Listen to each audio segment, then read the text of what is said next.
السلام علیکم ورحمت الله وبرکاته. مونږ او تاسو په دې فکر کې یو چې الله تعالی ته غوره او بهترینه انسان کوم یو دی. د عبد الله ابن عمر رضی الله عنه په روایت کې راغلی دی چې یو سړی د رسول صلی الله علیه وسلم څخه پوښتنه وکړه چې په انسانانو کې غوره او بهترین انسان کوم یو دی او په عملونو کې بهترین عمل کوم یو دی.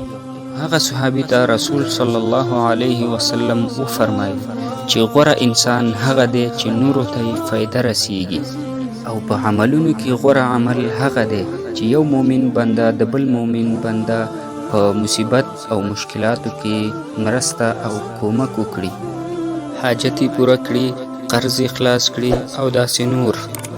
نو راځئ چې په دغه کارونو سره موږ او تاسو د الله تعالی د غوره بندګانو څخه حساب شو.